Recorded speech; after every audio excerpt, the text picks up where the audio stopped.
If I was Floyd and he was me, yeah, he would never have to fight again because that exhibition shit, yeah. as me being his little brother, hey, little bro, we finna do 10 rounds and we both gonna get 100+ million for it. Right. And we ain't never got to box again. Well, Right. well, I already been getting these back, but now it's time for you to get your just due. Right. And you ain't never.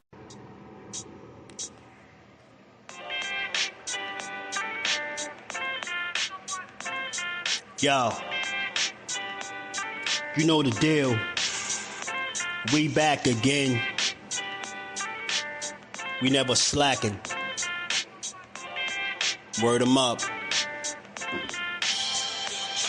Ladies and guys, whether if you drunk or you high, it's time to pay respects to the illest man alive. If you think you got a point, he'll shrink you down to size. And from there it's downhill like a slinky or a slide. Open your eyes, got a deep connection with the rise, so you might see him jump in whenever they go live. Peep it, his channel blowing up now, it's not a secret. With tons of exclusive interviews to listen to. Them other channels I hate, but yo, they missing clues. They start narratives, sip the goose and twist the truth. It don't take a rocket scientist to get the proof. Just click the live at 4 p.m. Eastern time. But when you chime in, make sure you keep it kind. But if cowards want to debate, then it's feasting time. My man Jusdu shine busy all the time.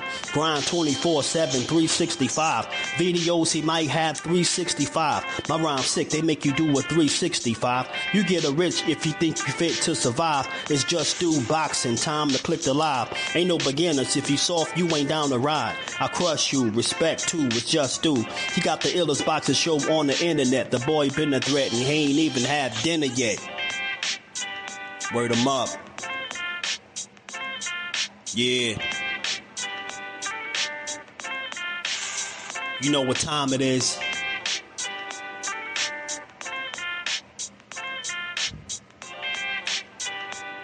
$4 p.m. Eastern. Click the link. In the building. Make sure y'all subscribe to Jusdueboxing, the best boxing talk on YouTube. Jusdueboxing in the building, 4 o'clock shorty, man. Y'all make sure y'all check him out. He's going to be live today at 4 o'clock, man. And he's going to be spewing some good stuff as he always do with an unbiased approach, man.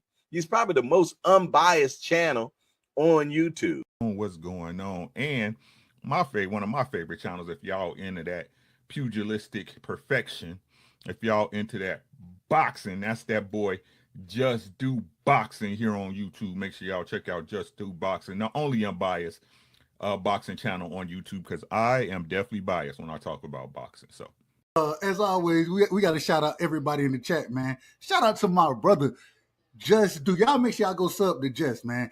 Just doing a hell of a job over there. Had a great interview today. The brother, and I say it respectfully, one of the most non-biased individuals that I've ever heard speak on the sport of boxing.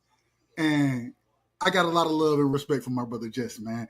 And right now, we're going to give him his just due. Shout out to my brother Jusdu, man.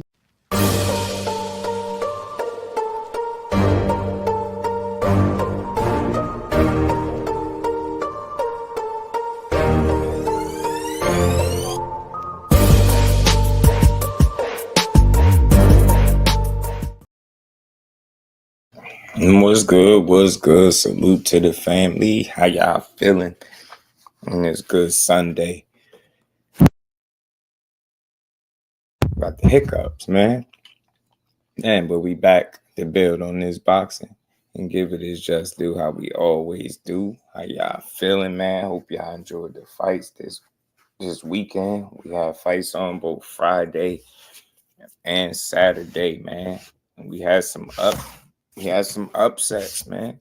We had some revenge taking place Friday, but we had some upsets yesterday, man. We're going to have to talk about it with how y'all feeling, man. Where we at on the likes. I know we're getting closer to 1 million. Boxing Menu Podcast, what it do, homie? Dub J is in the building. BJ, what's good with it, homie? You know it. I'm thinking about it. I'm strongly considering not taking no days off all the way until I hit 10K. Thanks. So that's me. What's good with it, fam? How you feeling? How y'all feeling today, man? Did y'all enjoy these fights last night, man? PBC gave us a free card. much needed, definitely much needed, and it was a solid card. It was a good one, man. It was a good one nonetheless, man. I think last night is a continuation of the example that it's tough to schedule fights ahead of time, right? And we've been seeing this trend taking place lately with, guys being put in the ring on the same card with intentions on fighting, other opponents. And, we got the same thing just yesterday. We got Caleb Plant, the return of Jermall Charlo, and they both had the separate opponents with the likes of them fighting each other after they both got past their win. Both after they both got past their opponents, they was both supposed to win. So it seems, know what I'm saying? But after last night, Resendez might put a monkey wrench all in that program. He might have ruined things last night for boxing, man. We wanted that fight. We wanted to see Jermall Charlo get his lick back. Everybody remembers the slap. How could you forget? You know what I'm saying? It wasn't just that long ago, right? But since then, everybody's been talking about that matchup and that fight, and they've been kind of, flirting with the idea of fighting each other, and it became a real thing. And these last few weeks, but like I said, with Caleb Plant coming out doing what he did yesterday, and Resendez playing spoiler, is just a prime example of how difficult it is to plan ahead. And it's possible that Caleb Plant could have been peeking a bit ahead, thinking about Charlo. It's very possible. Resendez is he only had 17 fights coming into to the fight with Caleb Plant. So it's a chance that he could have overlooked him. It's possible. I'm not saying it for sure, but it's possible. Shout out to William Old School. What is good? What's good with it, fam? Yeah, man. So we're gonna get to it, man. I wanted to do do my post-fight, get y'all my post-fight thoughts, make sure I came and built with the family for a little bit. Like I said, man, I'm thinking about not taking no days off all the way till we get to 10K, man. Jay Grant, what it do, homie? But let's talk about it, man. So Mal Charlo was sort of put in a co-main slot for obvious reasons, right? He been out of the ring 553 days. I think they highlighted 553 days outside the ring, man. 553 days.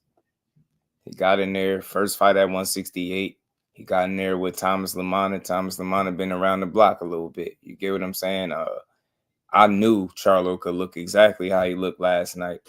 I wasn't surprised at all for me. You know what I'm saying? I didn't think that he would get in the ring if he couldn't perform. That's for me. I expected to see him kind of take his time, work his way into the fight. And, he can still look better than what he did last night. I think this is just the start. Like William Old School said, he was getting his feet wet last night.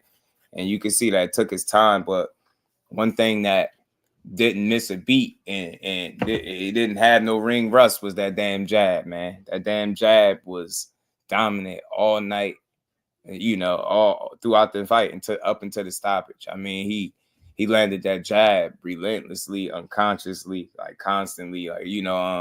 Thomas Lamanna couldn't get away from his jab. And his jab was so dominant, and he had a wonderful display, just setting everything up behind the jab that it got people excited again for him. It got people, saying Jermall Charlo got the best jab in the game.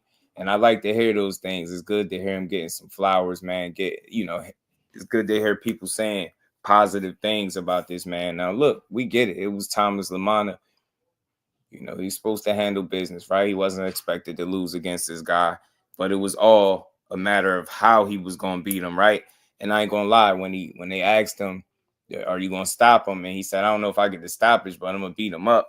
It almost made me feel like, damn, are you doubting yourself a little bit? Because usually Charlo about, I'm knocking him out. But nonetheless, I like it because he didn't oversell or underdeliver. As a matter of fact, he just said everything he was supposed to say for a guy that's been out the ring for 500 plus days, close to 600 days out the ring. So he went out there and, patient Jermall Charlo worked himself back into the fight. He established that jab, and then he started putting those right hands behind it, and he couldn't miss, man. He was putting hands all over Thomas Lamanna, bro. He ain't have a shot, man. You know what I mean? It felt good to see Charlo out there doing his thing, man. He had him he crumbled him to the canvas too. Get what I'm saying? Shout out to Jay Grant. Reef, what it do, man? How you feeling, man? Oh, man, appreciate you, bro. You already know, man. Yeah, like I said, yeah, I'm going to keep saying it throughout the stream because I'm trying to will myself into trying to stay locked in all the way to 10K. You know what I mean? First round knew it was over. Right, Jay? Yeah, I mean, Lamanna, look, it's just levels, Jay. That's all. It's just levels, right? He's not some complete trash or anything like that, but he's just not on Charlo level. You get me? Like, we all knew that, but this was about how Charlo was going to look. And I think for 550 plus days out the ring, he looked pretty damn solid, sharp. You know what I mean? He just set everything up behind his jab, very patient. I like his head movement and his defensive responsibility last night. He didn't take any silly shots whatsoever, I don't think, at no point in the fight. You get what I'm saying? Now, it's a boxing match. You're always going to take some shots, but he didn't get hit with anything of consequence. No oohs, no ahs for Thomas Lamanna. It was the Charlo show. It was the Charlo show. It was all about him, and he handled business. He didn't lose a single round. He went through the gears properly, and he looked like he could have done more. But for that much time off the ring, and that was a good performance, man. From him. Good performance, man. Malaza, what it do? Yeah, he looked pretty solid. The average summer, what it do, fam? How you feeling? That's something to watch on a Saturday for sure, man. Almost 2 years without being in the ring. It's a lot. 553 days, man. So I can't stress that enough. That amount of inactivity could always hurt you. Jordan, what it do, homie? And I'm gonna use his fight as a prime example. And he's 35 years old. Now we understand the opponent that he was in there with too. So he wasn't in there with the absolute best of the best, but we all understand why.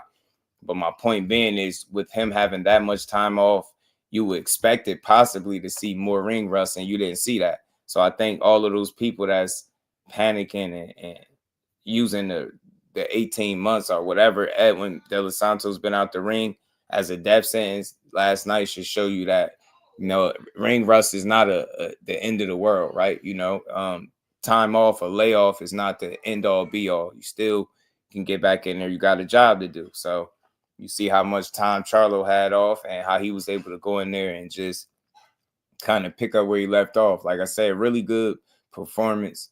Strong is not a lot you could say bad because he didn't take a lot of shots. Like, you know, there's another level that he can get to. You know that, you know, there's better shape that he can possibly get into while he tries to acclimate to 168 pounds, man. But I'm here for it, man. Drew Division, what it do? I'm here for it. And this I was good to see both Charlos in the boxing ring, period, man. Even though Mel wasn't fighting, he definitely was supporting his brother. That's a good sign that the relationship is back on the up and up, which is, I think, is important for the success of his career, believe it or not. You know what I mean? That's his younger brother, only younger, but about a minute, is a big part of his career. You know what I'm saying? That's a big factor. And as long as they getting along, it's a good thing for Charlo's mental and his, you know, his emotional state, to be honest with you. So he working with Highland Williams, Big Said, I believe is his name, Highland Williams, aka Big Said. Shout out to Behind the Hands TV. But they look good, man. He looked good with this trainer. You know what I'm saying? He looked good, looked sharp, focused, you know, taking his stabs to the body. He just took his time and got rid of his guy, right? He didn't have to rush anything. He just took what was open to him, right? And just, made it look easy. He made it look easy. I ain't gonna lie. For that much time off, he made it look easy. He handled his business. He didn't look bad at all. I know there's another level that he can get to, obviously, but at 35 years old, the most important thing is to keep him in the ring, keep him active. He don't need idle time. He need to stay disciplined and locked in, because that's how you're gonna get the best out of Jermall Charlo. This was just one training camp, and he looked pretty damn good. Now he need to get back to where he can put these training camps together. Take some time off, rest the body, get right back into the gym, and prepare for your next fight. Now, that's the question. What's his next fight going to be? Is his next fight going to be, you know, Caleb Plant? Because, look, I'm going to be honest with you. Whether they win, lose, or draw. Now, if Jermall Charlo would have lost and Caleb Plant would have won, I wouldn't have wanted to see the fight between them two. But, you know, being that Jermall Charlo did win, Caleb Plant lost, it was an upset. But I've seen worse losses. I still would want to see that fight because Charlo is still getting back to where he once was, right? He not fully all the way there, but that was a good showing for that much time off. Then you got Caleb Plant, who got questions to answer now after losing to Resendez, right? Charlo looks like a much tougher fight now. Now it looks like a way more competitive fight. Now it don't look like a gimme for Caleb. So I think it'd be a good opportunity for him to take the fight. I would still like to see it, whether, you know, regardless of what. Long as Charlo got the win, I'm cool with it. Caleb Plant didn't get knocked out. It ain't like he got ran out of the arena, but he just got out hustled, man. His gas tank failed him again. And as long as that's the case, it's always gonna be tough for him to win certain fights. You get what I'm saying? He gotta find a way to conserve the gas tank or deal with the back half of fights, man, because that's usually where he loses the fight. And even his coach said it. Shout out to Breadman Edwards, man. He said, man, Caleb Plant is probably one of the best 4 or 5 round fighters in the game. You get what I'm saying? And he ain't lying. He ain't lying. He is not lying, bro. He spoke volumes, man. He spoke volumes. J Will, what it do? Maul 35. Yeah, you gotta stay active for sure. Got to get him back. Yeah, Mel coming back now. Mel about to start a camp. William Old School. He'll be starting camp with Big Said soon too. So that's the next order of business to get Charlo situated. He got his win out the way. Now it's time for Jermall Charlo to go into camp and prepare for his next fight. So they right on par, man. Right on par. Coach Eddie was good with it, man. Yeah. I mean, look, people.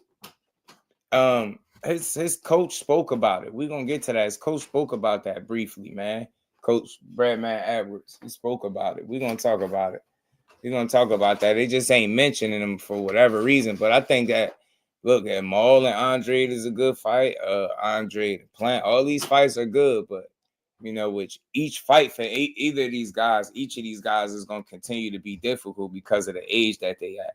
They all got some wear and tear. They all took some losses. They all had some inactivity or something to that effect, right? So it's interesting, man. It's an interesting set of matchups that they still can make. I don't know who Maul fighting just yet, but I mean Mel, but I know he's getting back in there. I know he'll be starting training camp real soon. The Butcher, what it do? Yeah, Breadman stay keeping it 100. So they got some type of smoke. Breadman kept this shit too real in that interview. Nah, Breadman he always been that kind of guy, just a real one, man. But yeah, Jermall went out there, look, and handled his business against Thomas Lamanna. I didn't expect anything different. I figured he could stop him. It was just a matter of how he was going to look when he got the job done. But to make them pretty much quit on the stool and make his trainer say, nah, that was enough, no mas. That was all. That was enough. That was great work. You know what I mean? He did cheat us out of a highlight reel knockout, I think, because I think Charlo was about to do him bad. You get me? I think one of them right hands was gonna get home and do some real damage to him, bro. But it is what it is, man. Nonetheless, Charlo got the win. On to the next. Now I don't know if it'll be Plant, because you know now Plant he was in there with a hungry you know, not too many people are too familiar with Jose Resendez, but hey, man, after last night, bro, I think he put himself on the map. Look, I'm going to call it what it is. Caleb Plant was looked at as one of the best fighters at 68, despite the losses. Definitely one of the most talented and skillful boxers at 68. So this is a big upset loss for him. It's a big upset loss. It's a really huge win for Resendez. He couldn't have got a bigger win. Biggest win in his career by far. And he did. He looked good, man. Like Caleb Plant did what he normally do. He outboxed you in that first quarter of the fight. He could push it to about 5 rounds, maybe even 6. And after that, once you get to about 7, it's like a turning point. I've seen this time and time again. Listen, Caleb Plant will never be short on skills and talent and none of that. His worst enemy is always going to be his gas tank, his conditioning, and he always work his ass off. And he put the work in, do the road work and all these different things. So I don't know what it is that just causes this guy to hit a wall all the time and fights after the midway point, but it's consistent. B-Dog, what it do, homie? He's definitely got spared. Yeah, he did. Peace to the Queen, Lisa. How you feeling? How you feeling today? Always been a plan problem. Yeah, the back half of fights, Jay. It is, man. So Yeah, it's crazy. That's why, you know, over here, man, Jordan, we gonna do it the right way, because I'm rocking with Plant. I meant everything I said about him. Still one of my favorite guys to watch. Definitely one of the more talented fighters in boxing, not just at 68 in boxing, period. But last night wasn't his night.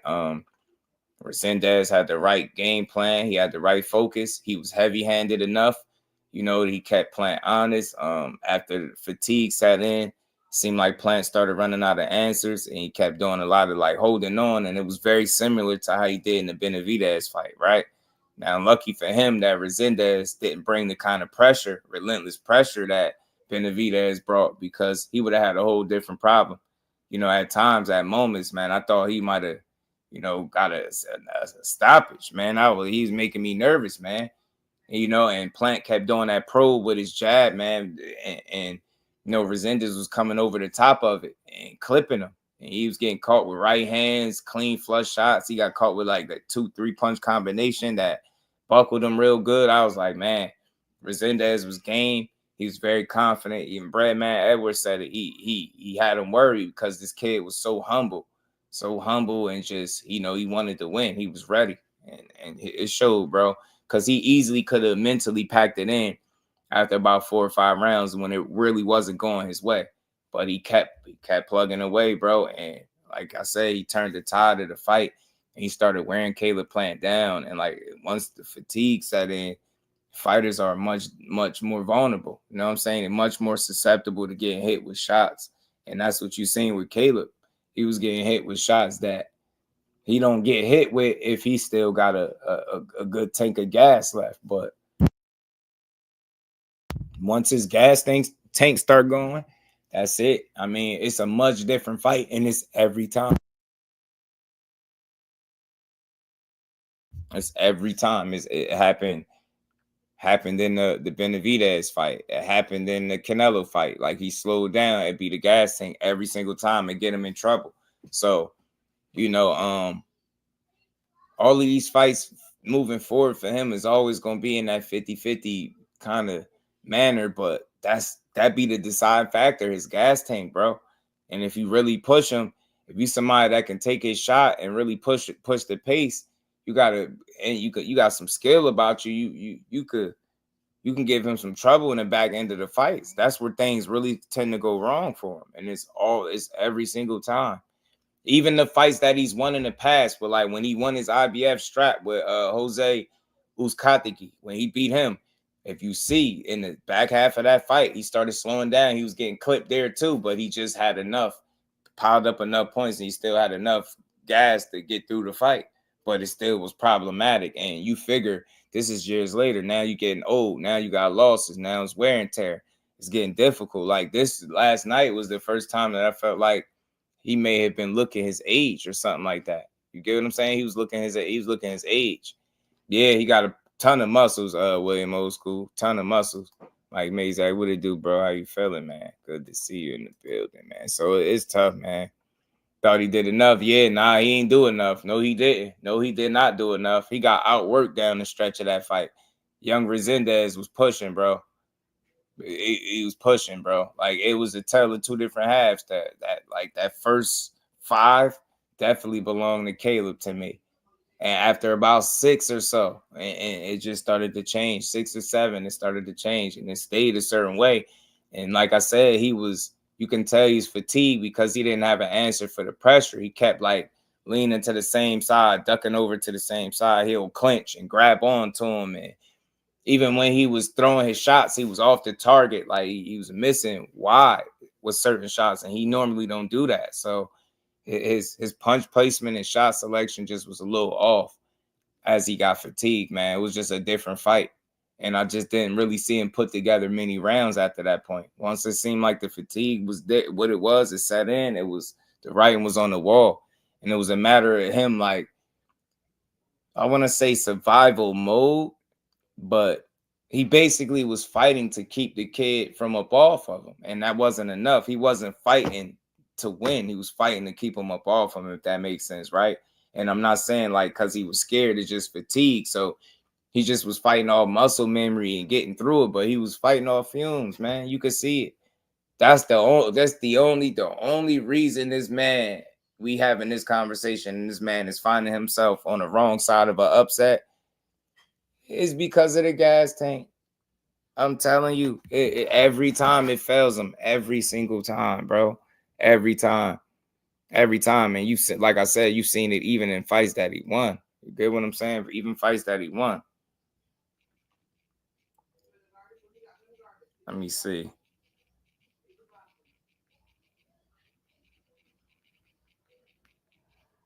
Let me see something real quick.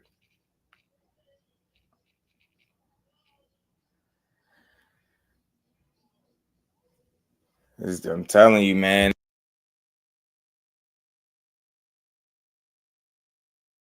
Oh, my bad, I was on mute. It got hard to watch down the stretch because he just didn't have the air in it and the gas to he didn't have the air in him to change what was happening. He was getting like outboxed. He was getting clipped with right hands. Get what I'm saying? The jabs was getting home. He started getting his head knocked back a bit more. It was hard, man. It was hard to watch. It was tough to watch, man. It got tough, man. And I rock with him. I rock with him. I rock with Caleb.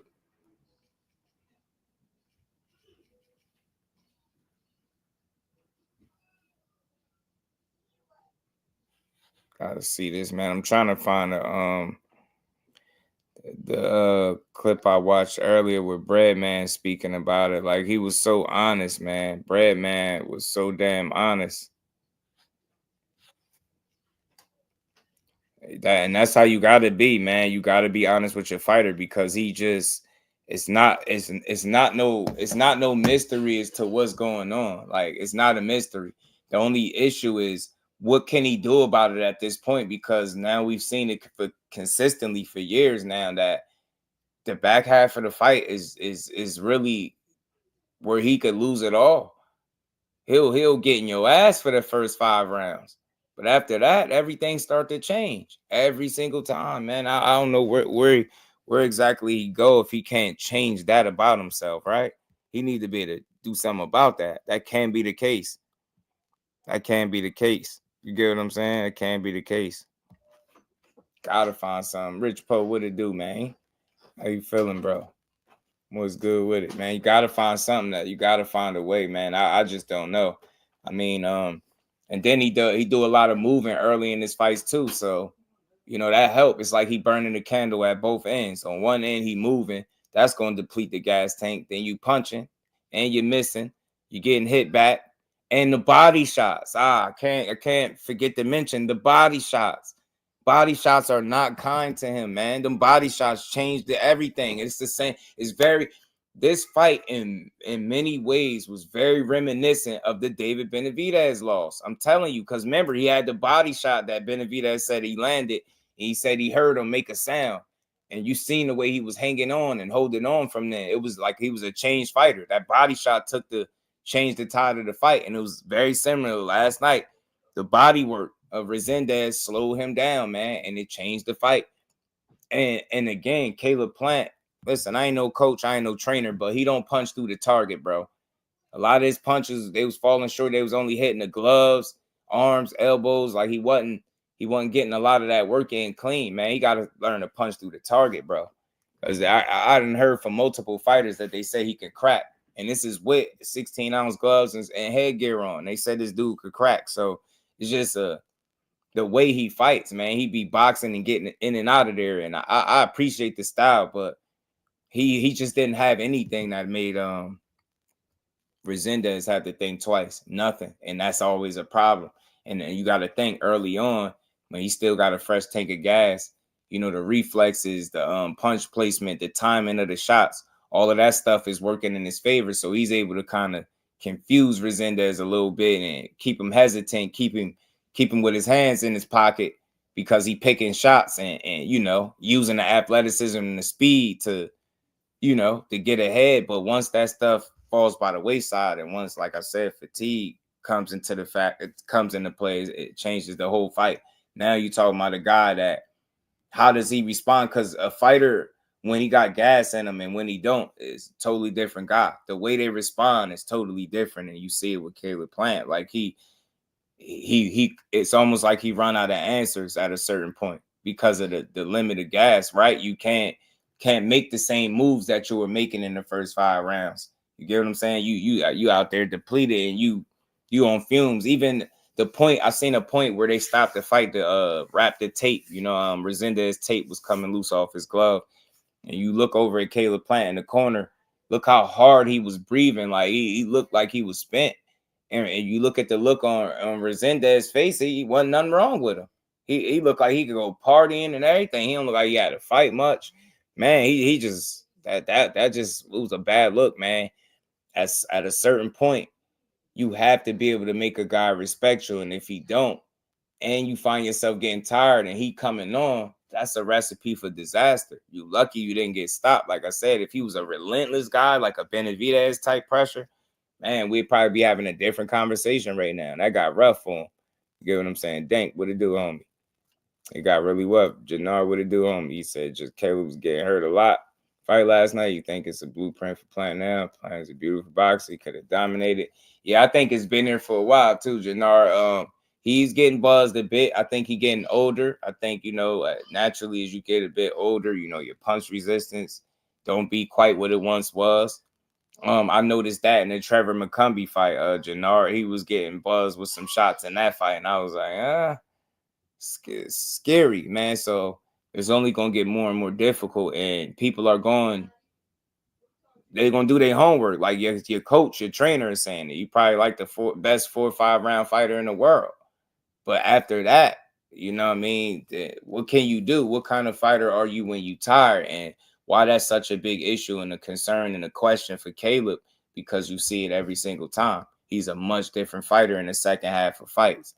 You get what I'm saying? I hate to call him a front runner, but that's what it looks like. Yeah, them first, you can push it sometimes to the first 6, but even there, you start to see it. And once the techniques start to slip, reflex is not exactly the same speed, so you slow down a bit.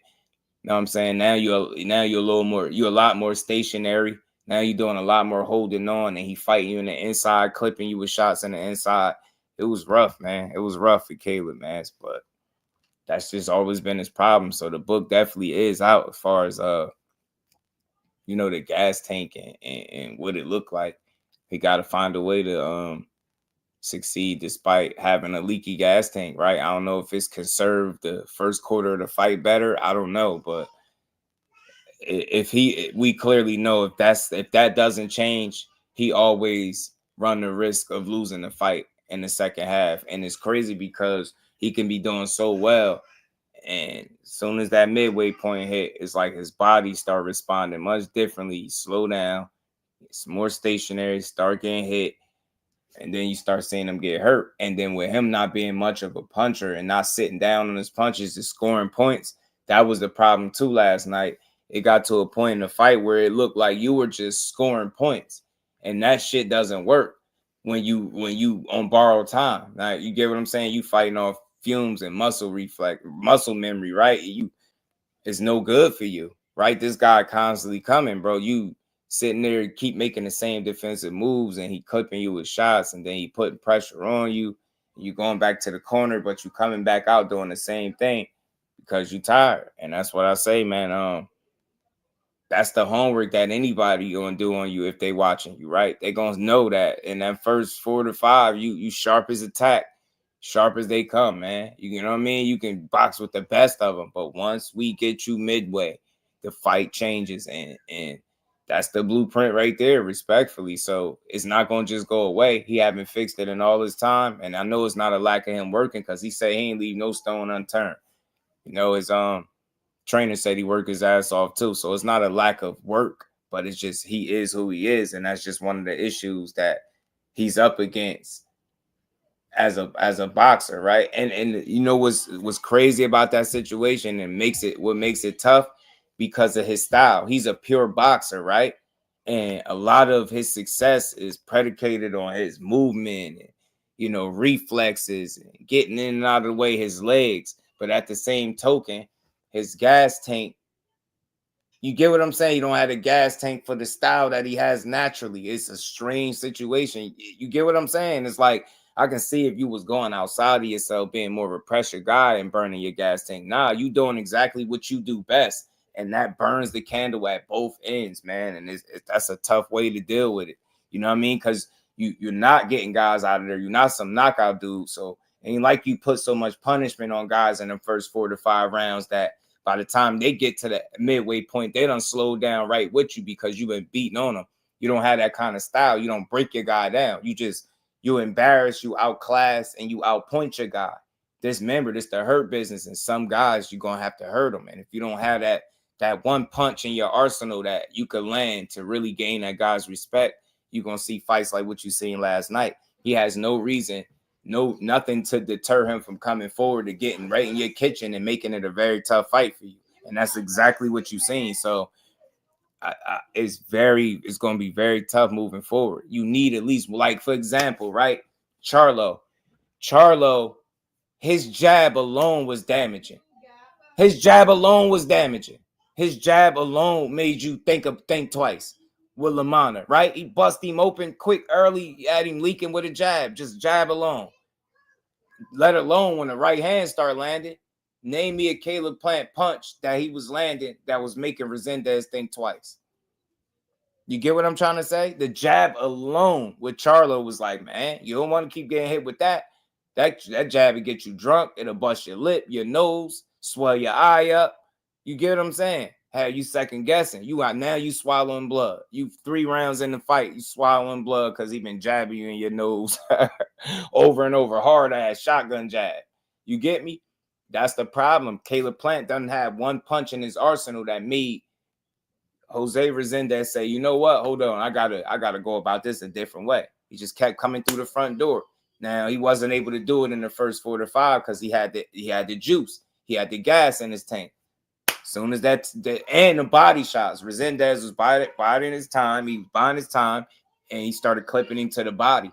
And that changed. I think that changed the duration of the fight. And Plant began fighting to keep him off, fighting to like survive almost, right? And that's just not a good sign. He don't have enough punching power where that's how you got to fight. If you resulted to fighting in that way, it's probably over. It's gonna be really tough for you to win, bro. And I love me some Caleb Plant, but I'm a realist, man. It's gonna be extremely difficult moving forward for him to perform at the level he wants to. Being a pure boxer, but not having a gas tank to carry you to 12 rounds that most of your fights are gonna go because of the way you fight. Think about what I'm saying, y'all. That's why I say he a bad boy. This been his problem for years. He a bad man, yo.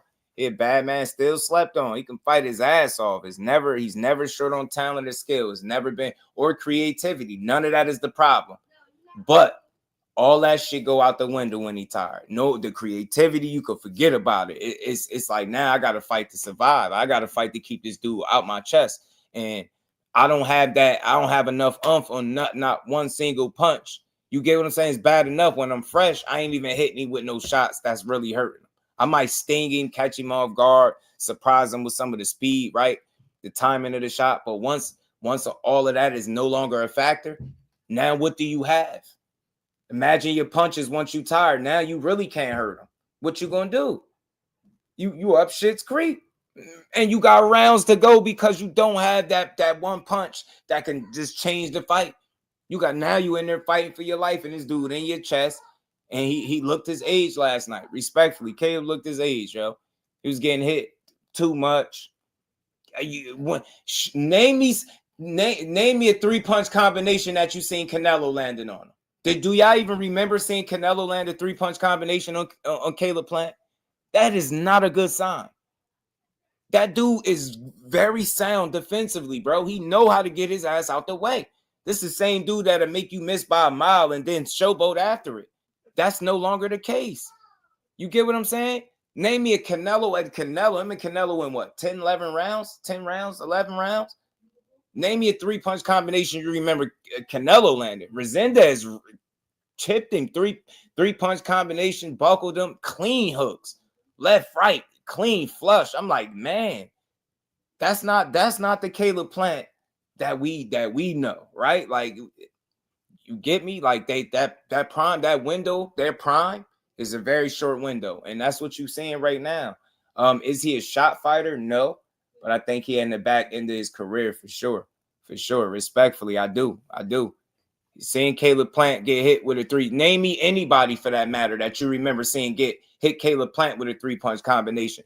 Benavidez throw more punches than all these dudes. And you can't really name flush combinations that he was just like ripping Caleb Plant with. Now, maybe once he got tired, but you get what I'm saying.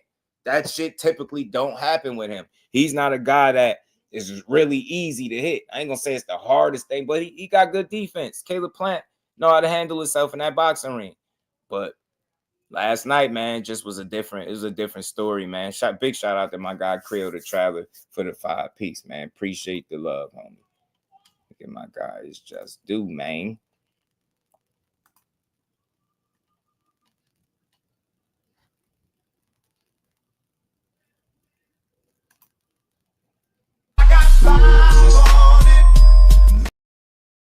My bad, y'all. I ain't mean to do that part, man. Shout out to Khalil the Traveler, man. Much love, Brody. John BX, my dog. Resendez watched Canelo versus Caleb the whole training camp all the way up to the ring walk. He married the Canelo attack on Plant. What's next for Charlo? Jose Frozen Fakes Rodriguez. Shout out to John BX, man. Hey, he I think he studied that fight, and I think he might have studied the Benavidez fight because the way he turned it on in the second half was very reminiscent of how Benavidez started coming on in the second half of their fight. And the body work is why I say that the body work slowed him down. I think it changed the fight, and it turned Caleb from a guy that was boxing and winning to a guy that was boxing to keep a guy up off of him. And that's never a good sign, you know, because Caleb is coming to win. And once you can get to him in that way mentally and you affect the way he's fighting and then his mental, the way he's approaching the fight, you can see it. In the way, like there was no way in hell he could win those rounds, getting outworked, holding on, getting clipped to the body, just not looking good from like a body language standpoint. None of that is good. So once that started happening, it was like all Resendez. He started putting rounds in the bank, and Caleb just couldn't make an adjustment. He couldn't find essentially that second win to get him through them championship rounds, and that was big too for a guy with that much more experience than Resendez. He didn't show it in those championship rounds. They wasn't good to him. Resendez just kept piling up rounds. Big shout out to my guy. And we ain't never got to box again. Well, Right. well. I already been getting these bet, but now it's time for you to get your just do. Shout out to John BX, man. Always showing love. K Causey, what it do, man? It was good. Nice fights last night. Charlie need another tune-up. Crucial content. What it do? Yeah, I mean, another tune-up wouldn't be bad, but I ain't gonna lie to you. After seeing last night, shit, I don't think it'd be bad still for him to pursue a Caleb Plant fight. Now, I know the way things look, they probably won't go in that direction, but I never thought that they both had to win for that fight to make sense. I definitely thought Charlo needed to win for sure. You know what I mean? As odd as that may sound, because he had so much time off. Caleb Plant got out hustled. He got outworked, right? It wasn't a fight that he lost because he lacked, talent or skill, right? You know what I mean? It wasn't a bad game plan, but I just think he wasn't able to execute the game plan and carry it out all the way through. He wasn't able to see it through because he got tired. You get what I'm saying? Like, his game plan is great. He come in there boxing, moving, just making it hard to get a beat on him. And like I said, once you start to slow down, all that shit go out the window, and it's nothing he can do about it, you know? So I don't know exactly where he goes from here, but I like Breadman Edwards, man. I want to play y'all some of what he was saying, man. He was keeping it a buck. Let's listen to this, man. In the third or fourth round, came back and he had this something on his nose, right? Like, damn, where did that come from? He barely got hit. So, real quick, and that's another thing. Did y'all notice his face? He is marking up, like he's starting to seem like his face starting to break up a bit easier too. It's just like it's like the product of wear and tear over time. You hear what his coach saying, like, damn, where that mark come from? You just was good. Like, that's what start to happen, man. These punches that you take, that you'll just roll with, weather the storm, go to the corner, shake it off, and get right back. that's no longer the case. These punches are lingering, and when they hitting you, they having more of an effect for a longer period of time. So you're not able to shake it off and just bounce right back the way you was. And I'm telling you, in particular, the chin shots is one thing, but those body shots, along with some of the big shots that he got hit with up top, it changed everything, man. Resendez did a great job going to his body, bro. Beth was good with it. Changed his style up. This is more of a young fighter. Figure out that condition. Yeah, he too late now. No Thrill Hill, what it do? I think he too late to change his style, but I think it's all about trying to conserve the gas tank, man. I don't know. You know, I ain't got no one answer for him, but we clearly know that's an issue that is going to continue to put him in harm's way because, again, he don't have a knockout kind of style. He don't have a bruising kind of style. He don't break you down. And by the time you get to the midway point, you don't slow down. And he can kind of just box his way to a victory. That's not the case. By that point, his opponent is coming on because on one end, he ain't did enough damage in those 5 rounds or 6 rounds that he piled up the points. He just scored. And by that, like I said, now your opponents see you slowing down. Now they motivated and they got more punching power. They start clipping you with shots. Now they hitting you to the body. Now you holding on, not fighting in the clinch, looking for the ref to separate you. Like it's a bad look, man. It's a bad look after a while. He say he gonna pop dirty anyway. He better not. Finance TV, my dog was good with it, bro. Cause on that regular unleaded, need that premium. You need that premium. Let's get to what Breadman was saying though, man.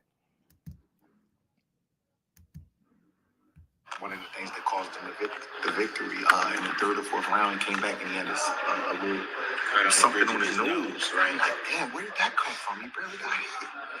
So that left hand up against the ropes. Looks okay, like that opened it up. You probably had a better angle than me. So I don't want to say that just yet. And that's not something that you want to, you know what I mean? You don't want to rush to judgment on one night. But I didn't see anything wrong with his speed or reflexes.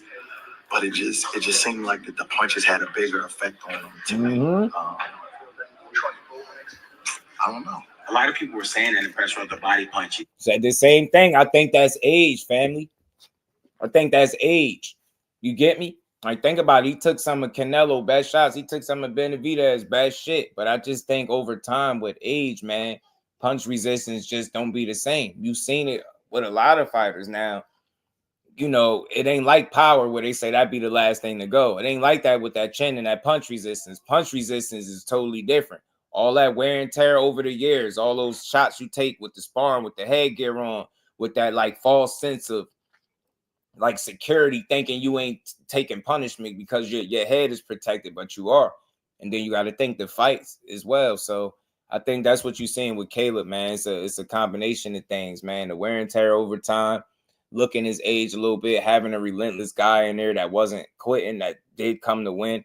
And just like I said, that leaky gas tank is going to always be a problem. Gas tank and punch resistant FL in his power. That's what I'm saying. So now every fight from here, bro, is going to be tough because he run the risk of getting tired and getting outworked down the stretch and losing the fight. I don't know. A lot of people were saying in the press row, the body punches.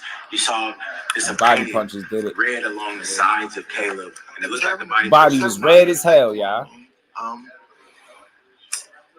I don't know, man. They was having a big effect on them. They were. I mean, and I think Resendez is a decent guy, but I don't look at him to have bricks in his hands. So I don't know. Let me assess that. You don't want to make it this. The one thing about this era that I hate is that these guys fight so seldom that one fight, and then you got to think about it for 9 months, and then you kind of rush to your decisions on them, so you don't have a big body of work. We're in an era where guys are not even going to have 30 fights in their career. Caleb got this big following. He don't even have 26, 27 fights. You understand what I'm saying? So he's been pro over 10 years. So you judge the nights. Sometimes we over-exaggerate them. So I want to see more than that just to say he should be hanging them up. But I will say that the punches had a bigger effect on him than I thought they would have. I seen Resendez fight plenty of times, and he was I never viewed him as like this huge, vicious puncher. I thought he was just a strong, come forward guy. You know, he obviously got heavy hands. He got 16 wins, 11 knockouts. But I didn't view him as like this deadly lights out kind of guy. But the punches did seem to have an effect. The right hand to the flank was a good shot for him. And that punch in particular seemed to be the bothersome. Yeah, we had a plan for that. We had a counter for that and everything. It just sometimes the shit just don't come off in the fight. But we definitely knew he was going to go to the body, and we were sitting and catching and countering, but it just didn't work out that way. Man, he's a real one, bro. He's a real one, man. He's a real one.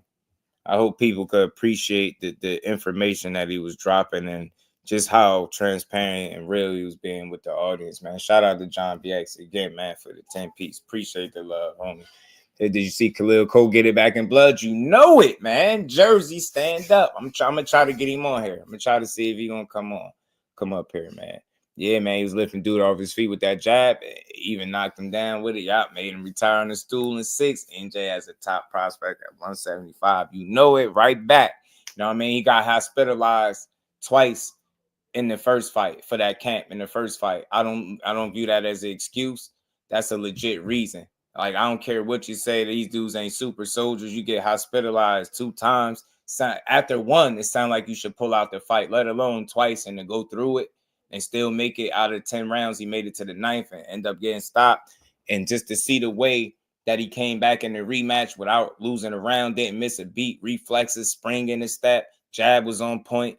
Dominant jab, man. Bust his nose open, bust his face open early with that jab. I knew it was a wrap when I seen that. I was like, oh yeah, he in his bag. This is about to be a totally different fight. Man, that was a great win. Shout out to Khalil Coe. That's how you get it back in blood, man. That's how you do it.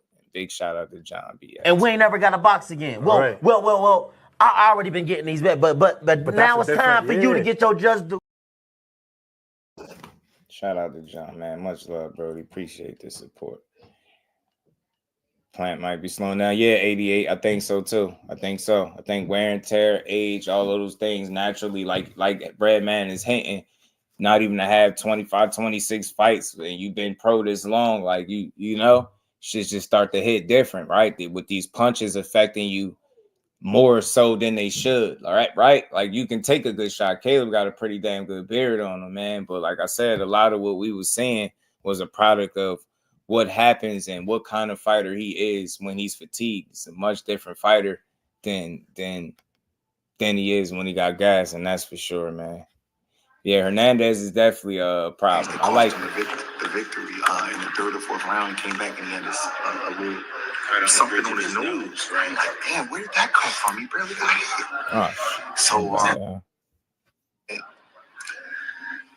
I don't know. You know, what's the expectation? Of course, he's gonna say, yeah, like it's a prideful sport, so you're gonna get a prideful answer. What is he gonna say? You know what I mean? It's not even fair to hold him to that. I don't have anything to do with That's a fact, 88. That's the honest to God truth. Louis the Cubist, Al Heyman, his wife, they take care of all of that. I don't know who he's fighting or none of that. He tells me who he's fighting, and then we get ready for the fight.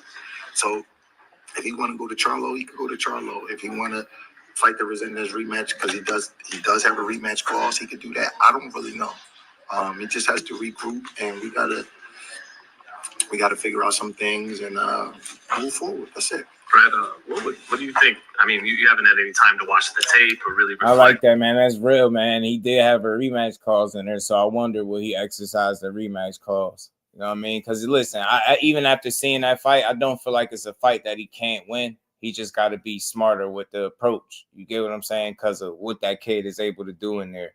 And if he can make any type of adjustments from the first fight to a potential second fight, then I could say take it. But understand what you up against. Understand what your deficiencies are and how to try to counter that throughout the course of a 12-round fight. It's just that simple. Can you find a way to manage being fatigued in that back half of the fight?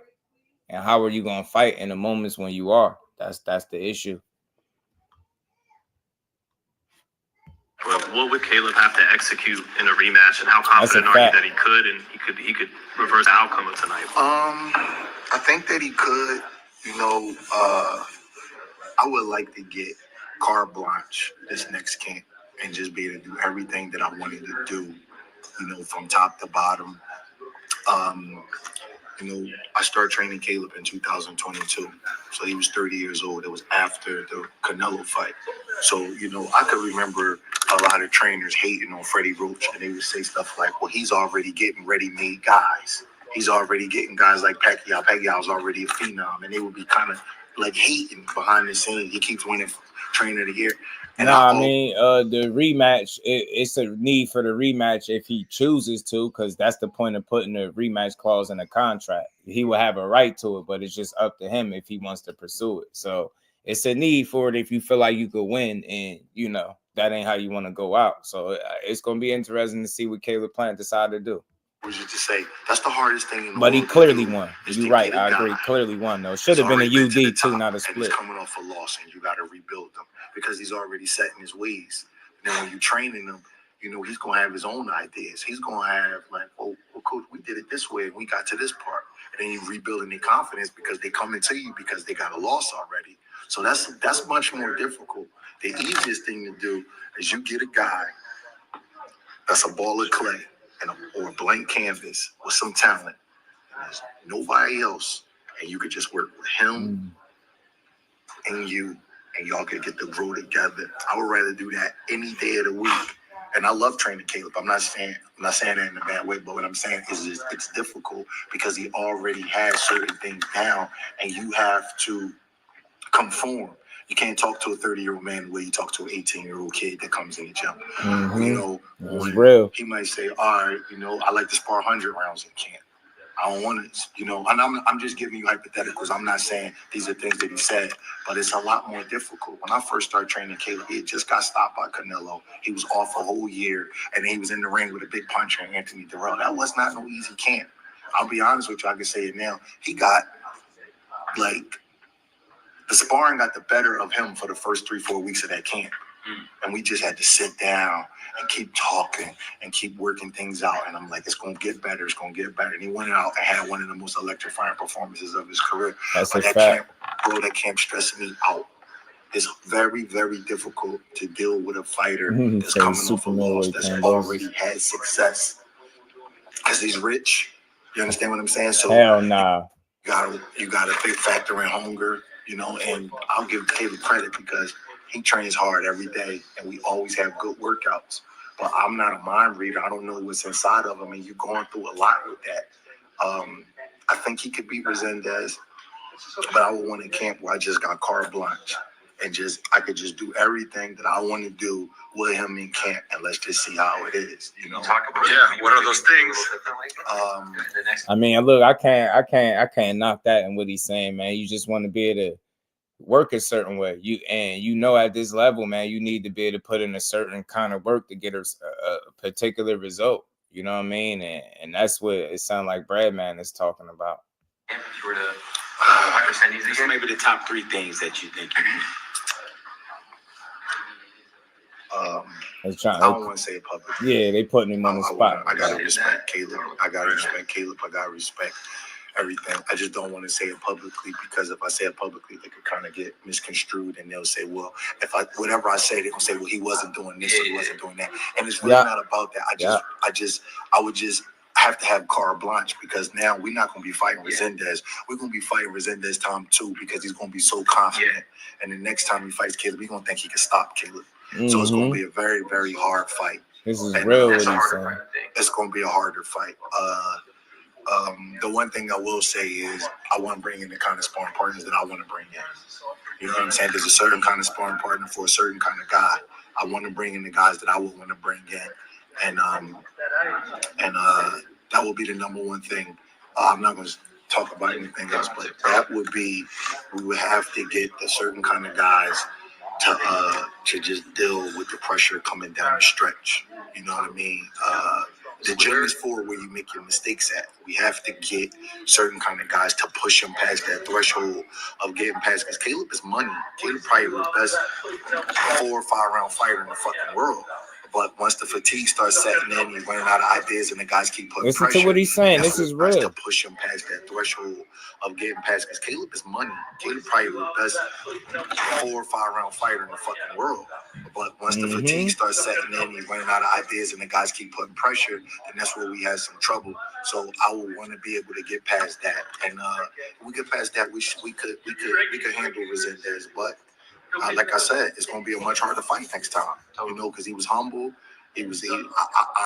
He worried me all week, bro. I'm telling you. He was humble. He was talking about his baby, and he just had a real even demeanor. And I was just like, fuck, man. I kept telling Caleb, like, we got a fucking fight. Don't think this is a party. I kept saying it over and over in camp. You can ask Rich Barrientos and Tony Brady. I'm like, this boy is coming to fight, man. I'm telling y'all, don't fucking take this guy. And I'm not saying Caleb did, but I just got this thing with me where I've been on the other side of this and won some fights as big underdogs. And you know that look. You know that look when the guy is going to fight. And it makes your stomach hurt. It makes you, like, queasy because you, there's no such thing as, oh, God, I got a feeling my guy going to lose. I'm going to pull out of a fight. You can't do that. But you know it when the guy is going to throw down. You could just feel it in your guts. You can feel it in your bones. It's an energy they give off. And I swear to God on my kids, I told Caleb, I told his wife, I kept telling him, bro, this motherfucker gonna fight, bro. Don't believe the hype. This boy gonna fight. And all this stuff about them moving up in weight. Everybody in boxing is cutting 25 or more pounds. So when the guy get the fight at a weight 8 pounds higher, he gonna be fresh. He gonna have more muscles. He gonna have more carbs. His blood gonna feel better. That's not I'm not saying it's not a big deal, but sometimes it works out for him. You know what I mean? Because they don't have to dry out and go. I want y'all to peep something in boxing. I know it was good with it, bro. Yeah, man, it's always a possibility. I think the style could always give him trouble. I agree with that 1,000,000%. But I do, after watching the fight, I don't feel like it's a fight he can't win. You know what I mean? I just think the second half of that fight was managed poorly, and I don't think he anticipated being put through that type of strain, in the fight. I don't think he prepared all the way for what that dude was going to bring, to believe it or not. Like, he didn't expect that to be. That's one of his toughest fights. And I'm talking about just from that second half on, it just was tough for him, man. Who's that? Had that look against Tanguy, he did. Listen to how fighters talk at the weigh-in. At the weigh-in, before they get on the scale, listen to how they talk. Go interview a fighter. 9 out of 10 of them, their vocal cords is drained. They can't even talk right because they've been cutting so much weight. It takes something out of their vocal cords, and they talk with a deep whisper. It's brutal. See how Resendez was talking? It was cool. All that little shit matters, man. He had an even kill in his personality, man, and I knew we was in for it. I wasn't bragging or talking, none of that, because I know what can happen when a guy has that kind of ambition and when he has that kind of coming to win. You can't measure a man's ambition. The great Nazim Richardson used to tell me that in the gym all the time. Like, you can't measure how bad this other guy wants it. That's a hell of a thing, man. Yeah, it was. You know what I'm saying? Sometimes fighters, they don't even know subconsciously if they let off the gas. They don't even know it. But Resendez is not rich. He's not rich. Bro, making money and taking care of your family is a hell of a motivation. I'm standing up here right now. My back is hurt. You know why my back hurt? Because I flew home Wednesday night. Because my kids ran in the CYO championships Thursday night. We didn't get home till 11 o'clock at night, 4 o'clock in the morning. I had to be up at the airport to be back out here to get this weigh-in. You'll do anything for your kids. Anything in the world. He takes a little bit. The boy talking about having a baby. Yeah. I'm telling you, that kind of shit. Motivated. You can't fake it. You can't. I'm telling you, you can't fake that. That's a lot of ambition. Because Caleb was lighting him up early. So he could have just packed it in and just let his head get jabbed off. Didn't I say this? Didn't I just say this before I played this? Didn't I say, he could have packed it in after them first 5 rounds? He was getting jabbed. He was getting beat to the punch. It was looking like a typical, all right, Caleb playing about to box this dude and beat him. Man, hell no. He had news flash, man. He had a whole different thing going on in that second half of the fight. That shit got all different, and it turned fast. Pushing. And then he got to the point of the fight where he turned it around. You got to tip your hat to him. Yeah, man. Everyone should have one of these that in their was car real, now. man. Shout out to Breadman. Yeah, he spoke like a real one. Look, man, Caleb Plant fought the best he could on the night, but without the gas in your tank, with the kind of style that he has, it's never gonna go well for him. It's gonna always be tough. So any fight from here, whether it's Charlo next, Resendez rematch, gonna be tough. Like Kano mentioned, I think stylistically that dude gonna always give Plant some issues because of what he's able to do well versus what Plant likes to do well. And it's a good style matchup for Resendez, right? You could see it, man. Like maybe in the first few rounds, like he'll have to deal with losing some rounds, but after that, it's just business as usual, man. Grab the lunch pail and go to work, and that's exactly what he was doing with Caleb, man. He made the fight extremely difficult for him. So if he fumbled the bag or not, it's possible. It's possible if he did, man. Where exactly do we go from here? We're gonna find out. Try to run this one right back, or would you like to go to Charlo, given who you are in the sport?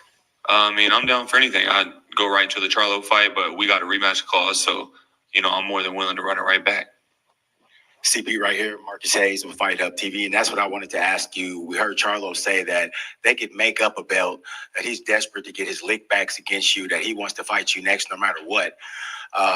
Are you willing to just go directly into a Charlo fight next if it was offered to you? Yeah, absolutely. No doubt. Mm-hmm. Yeah, so you hear that's pretty much Caleb Plant. So he went whatever. But see, I'm gonna be honest with you, and it's just only because I'm an honest guy. I gotta keep it real with y'all. Look, I ain't trying to reach here, but I don't like that answer. I don't. I feel like what you want to do next is a very direct question, and I get it is fresh, so you ain't really sorted that out. You could have said that, but I hate when I hear I'm with whatever. Nah, what are you really with though? What do you want? We know what you with because you showed us that. You'll fight whoever. We know that. You ain't never duck no smoke. But what do you want to do? Being that you do have the rematch calls, will you be looking to push for that, right? Because that's what I'll be saying. Like, you get me? Like, it not what you could, not what could you do next. What do you want to do next? What do you think you'll do next? And again, I know it's early, but that's a pretty direct question. When you saying with whatever, it kind of leaves it up in the air, and it makes me think that there's that possibility that you don't pursue the rematch, and we mess around and don't even get the fight on the other end. So I hope that's not the case. Whatever he do, I rock with it because, like I said, he's always been a solid fighter, man. He go towards the smoke, never ran away from it. So I don't know what he'll do, but obviously, if that's a guy that he feel like he can beat, then it's a reason you put the rematch clause in the contract, right? Maybe you didn't expect that you'll be here, but shit, neither did Tank, and he running it back. So, hey, man, if Tank ran it back, why can't you? Tank felt like ain't no way that shit was supposed to happen. I'm going to get mine back in August. Hey, if I was Caleb, I wouldn't be against him getting it back. But at the same token, if you looking at it like, hey, I lost, he was the better man that night. Look, I still want this Charlo fight. We got some beef there or some unfinished business. I slapped him. He pulled my beard. X, Y, and Z. Look, I'll fight Charlo. You know what I'm saying? Then I'm with that too. So at this point, he should be ready for whatever.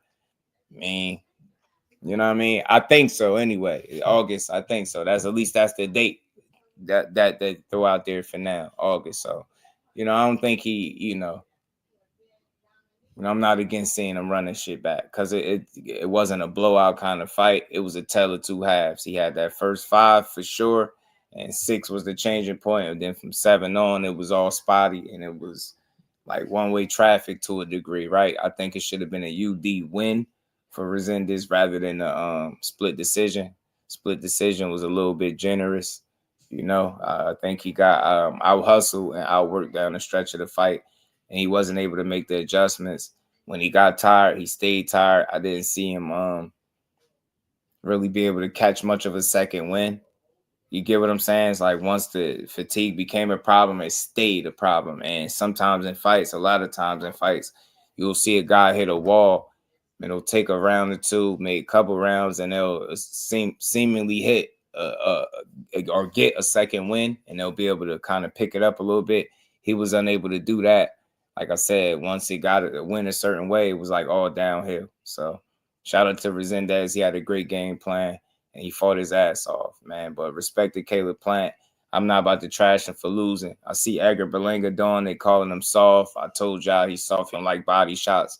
no fighters like body shots from what they say. So, but it is a bit of an Achilles heel because getting hit in the body can make anybody a boy out of any man, right? Or it could make anybody honest. It fold you, drop you, and when you got stamina issues on top of taking body shots, that just helps deplete the gas tank. So it's always a good game plan if you fighting a guy like Caleb Plant to go to his body, and Resendez did it, and it paid dividends, and he got the win. He got the tough, earned, scrappy win. Shout out to him, man. It was a good night of boxing last night.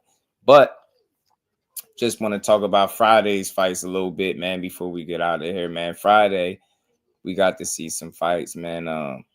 Oh, yeah, well, Darius Fulghum, too, man. Darius Fulghum got upset, man. He wasn't just Caleb Plant that got upset.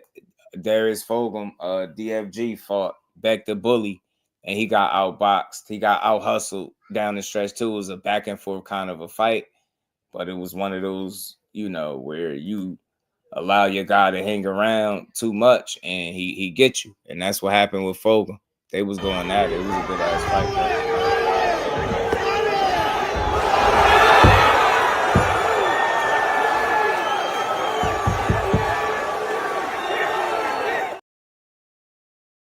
That knockdown, I think, solidified it for Beck.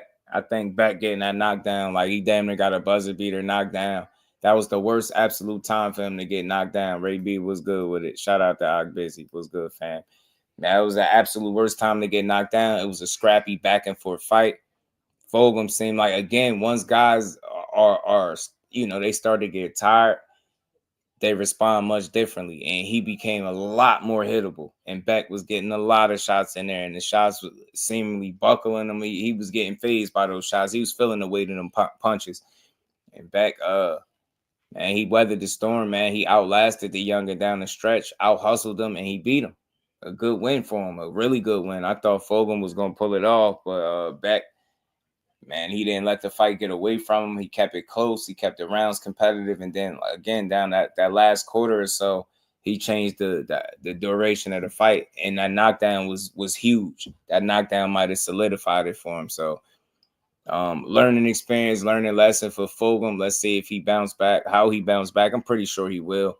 It's one of them you might be a little embarrassed, but you don't got to hang your head, man. You made some mistakes, man, and you was getting clipped. You were getting hit. When you got tired, you got hit often. And back, he outlasted you, man. And you got some more learning to do. Back to the drawing board for the youngin. Javi was good with it, fam. How you feeling?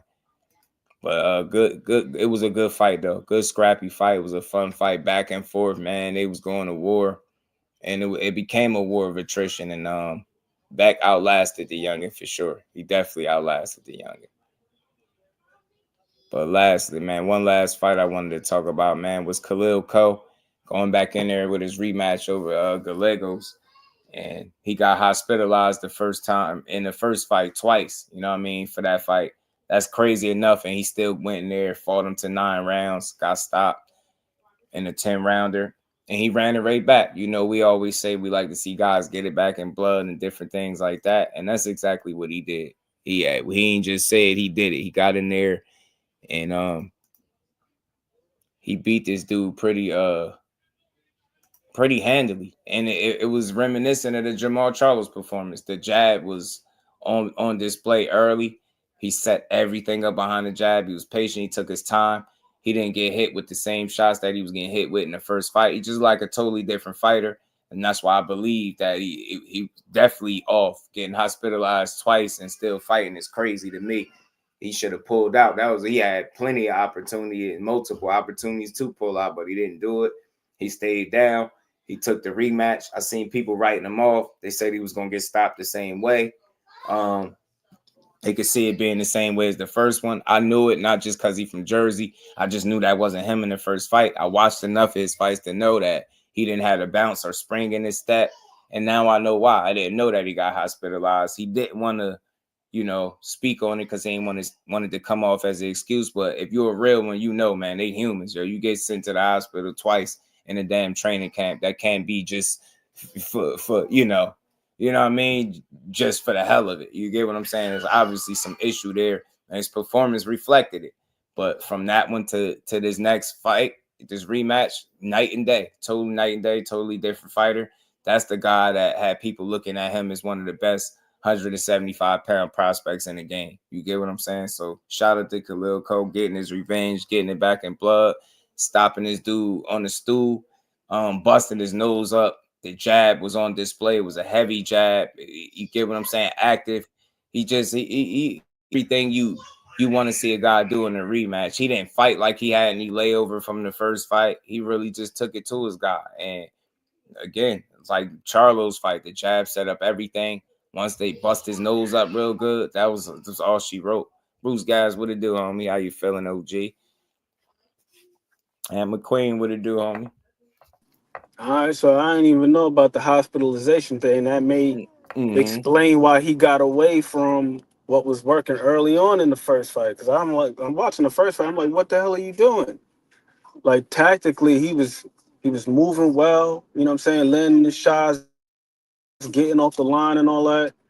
And then just inexplicably, he just started trading with this guy. So I would assume maybe he started to hold his feet a little bit more because he couldn't sustain that type of movement. I got you, John. Because the rematch was like a continuation of the first 3 rounds to me. Like he was like working behind the stick, you giving him angles, hitting him with sharp shots. That right hand was money. He couldn't miss with that joint. Gallegos, his left eye was looking crazy, like fast. Like he was just like a laser. So yeah, Mike, man. Shout out to Khalil Coe. Because I watched that first fight. I could not believe my eyes. I said, there's no way in hell. Like, Gallegos, no disrespect to him. He a damn good fighter. Coming into the fight, he only had 1 loss. So it ain't like he a scrub. But just, that wasn't the Khalil Coe I was used to. I'm looking for the big stepper. That guy looked a tad bit off. And the rematch, man, he came back and he was boxed masterfully. He was a big stepper. He came to step, man. I love the way he approached this fight. And it goes to show you that his confidence didn't waver at all. Like, he was like, nah, I'm getting to work. Came in there jabbing, working. He had the spring in his step. The reflexes was on point. He was responsible defensively, wasn't getting hit with the stupid shots, no unnecessary trading. I'm like, this is how you do it, man. Man, well done, man. Well done and well played. I'm glad he got it back. No unnecessary 50-50 exchanges. He had Gallegos fighting on his terms. In that first fight, like once he started holding his feet, started settling, that's when Gallegos was able to touch him with them shots, man. Right. No stationary target, different looks, couple level changes, some feints slipping in there. I just seen a complete performance, man. That's just how you get it done. That's how you go out there and do it, man. And I like it. He ain't say too much. Ain't like he overly ecstatic about it, but he knew that this is what was supposed to happen the first time around. So he like, look, man, I'm just making up for what I was supposed to do. And I love it, man. I love it. Hopefully I can get him on here. I reached out, so we gonna see. I definitely want to chop it up with him. Creole. Yeah, Yo Enley, Hernandez, a dog, man. He did Kyron Davis filthy, man. He won every single round, dropped him, and just outboxed him, man. Just outboxed him. I mean, tough as they come, but man, that dude is gonna be a problem. That Cuban guy, man. Whew. Strong, man. He's strong, super bro. duper strong, man. You can see it, man. His presence strong, bro. I'm like, look at him, man. You can tell he punching, man. I'm like, yeah, I ain't mad at you. When he started inviting Chiron in, I was like, God, I was like, man. what is he on, bro? He's sure he's from Cuba, man. He Cuban, man. What is he on, bro? Get this damn super soldier out of here, bro. Bro won all kind of problems. I say, yeah, he gonna be a real problem. Hernandez got that Sunny Listen. It's heavy, ain't it? Heavy. Man, we got a great display over the weekend and some jabs from Hernandez, Charlo, Khalil Coe. Man, they jabs was all dominant. All of them. They did work. All them dudes did damage with their jabs. And that was the biggest takeaway from Caleb Plant. And I love him. He don't got one punch that could establish and do that kind of damage, right? It's just a bunch of scoring points and it's not enough. Boom. And you got to discourage a guy, make him second guess. And that's what wasn't there in the second half, because once the reflexes and timing and speed and gas and, stamina, all that stuff start to fall by the wayside, now it's I'm making bad moves and shit. You get what I'm saying? So, but you know, he rich too, man. He rich. Another baby on the way, man. Plant probably got another few fights, man. That Plant got soft.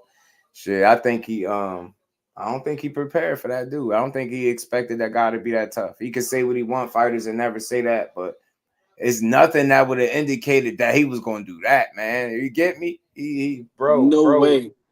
Bro brought it, man. No Great way. game plan. His mental. That's what got him this win. Now, of course, he had to fight, but it was his mental. Because he ain't pack it in. He ain't pack it in after 4 or 5 rounds. And he ain't say, like, damn, I can't get this dude. He kept trying. He ain't second guess. He didn't change. He didn't deviate from the game plan. He just stayed consistent, persistent, and he got to his guy. And once he got to his body and slowed him down, he stayed slowed down, and he was right there where bro needed him to be. Resendez needed him to be. Man, definitely gained a lot of supporters. He had to, man. It's a good fight. For me though, Just, it ain't even really so much it's not really so much the power that Plant is lacking. Because like when he was shooting his jab, he was forcing him to reset. Mm-hmm. It's just that probe, man, you can't just leave it out there. It's just too many vacancies. Yeah, but I felt like he was doing that because he was a little uncomfortable. You get what I'm saying? What was coming back? It was making it. It was a little comfortable for him to kind of manage being uncomfortable. Stick that out there. If I can feel him, I'm kind of he coming over. He had an answer for that shit. That's why it makes sense to do it. And the only reason I'm bringing up the power because I'm not big on, he got to be strong. But I'm just saying none of the shots. Like I'm looking at the shots with Resendez when they land. Like you see the thud, the effect. That's the you don't want to run into another one of them right away. With Plant, it was just a bunch of scoring shots. Boom, boom. I can hit you. Boom, boom. You get me? And it's like, nah, you gotta bang. He need to be punched in his mouth, so to speak. Like you need something that's gonna make him hesitate. And he just don't punch through the target for me. He just be scoring, right? Boom, boom, boom, boom. Like it's almost like a spar, man. And he just needed to put something on that dude. He was throwing some good body shots though. No, I do agree that he could have sat down and held his feet a little bit more and threw some more shots. But the main thing is this though, is like if you just out there just probing, you're passive. You're not indicating to this guy that you're even looking to do something with your lead hand. So you see Resendez, it got to a point where around like round 3, round 4, Manny Robles tells him in the corner, he's like, yo, start attacking the probe. If he's gonna stick it out there, swat it down. And that's what he started doing. He started swatting it down, coming underneath. And then here's the other thing too. In the first 2 rounds, when Plant was in more of his shell, Resendez wasn't able to get to his body as frequently. Because you got that lead hand protecting the body. You're in that bladed stance, you're making yourself a smaller target. But with the lead hand extended, now you're basically forfeiting your body. You giving up them shots. And then if you're not going to use angles, forget about it. You're going to pull straight out. The guy's going to just follow you out. And then there's nothing protecting your body. And then there's also nothing protecting you in the middle. At least if you're going to be in a long guard, you should be looking to control the other guy's output. Right. Like you see with Benavidez, we do it. He's like, he real handsy. You know what I'm saying? Tank Davis versus Ryan Garcia. It's like, yo, I'm going to keep failing you. And if you want to throw the shot, then I can see it, react to it appropriately and counter. But Caleb was just sticking it out there. He wasn't controlling Resendez at all. You just keeping it just neutral. Nope. Right. And when he seen that shit wasn't working, he needed adjustment and he wasn't making it. And then, like I said, once he got tired, he ran. The creativity goes by the wayside. Now you keep making the same defensive mistakes and bending over the same side, clenching, grabbing on, holding, getting outworked in the clinch. Your work in the inside just wasn't clean or efficient at all. He not being strong in the clinch. That's the other part too. Not being strong in the clinch, like the hand placement in the clinch. You got the guy, you got your arms around his waist. That means his hands are free. Now you getting worked. Right. You get hit to the body and the head. Just like, let me hold on to him. Let me hang on. I'm tired. I'm like, yo, that's not looking good. Body language, yo. You getting outworked and pushed back. And that you didn't hold your ground enough at all at no point. You get what I'm saying? But you still were taking punishment. So it's like he needed to switch tactics. And like I said, he wasn't able to do it, which made me feel like he mentally just wasn't prepared for that guy to push him that way. I think that was a bit of a surprise. I would love somebody to ask him that. Did he think dude was better than he anticipated at all? Somebody asked him, and he said like there was like one right hand that hurt him, but aside from that, he wasn't really hurt. But Resendez was just chipping away, man. Like you can't give away that many body shots that early on. Yeah. The man's whole left flank was beat red by the Yeah, I third think you round. brought it up. I thought you had mentioned it in the chat or something. Somebody I mentioned it last night.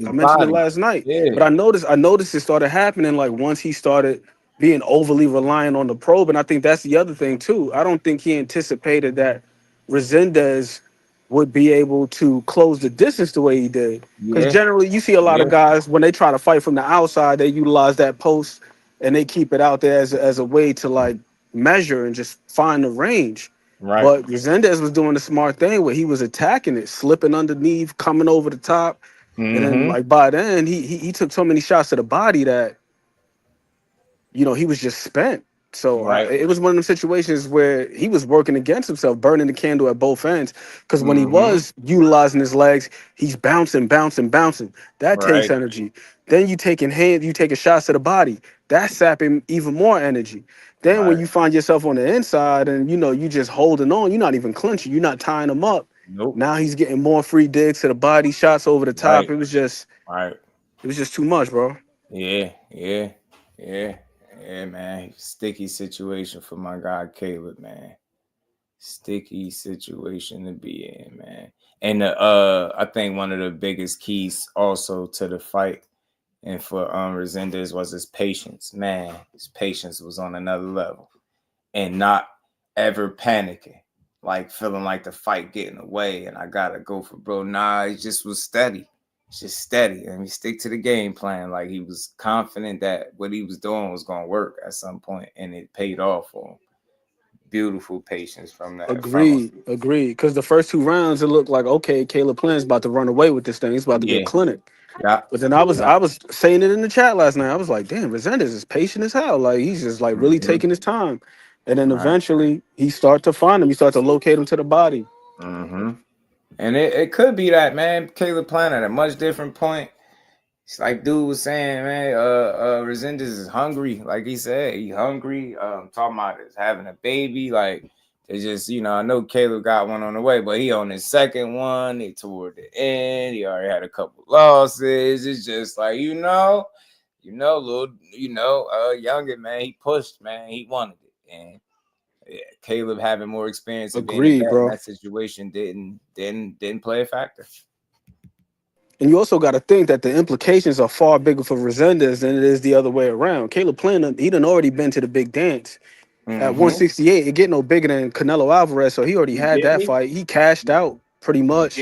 For Resendez, he went over Caleb Plant. That's a big name to add to your resume. Where prior to that, the biggest one that he had on his resume was probably Jared Hurd. But Caleb Plant, the guy that been in there with Benavidez and this one and that one, like that's a big name to add to your resume, man. Yeah.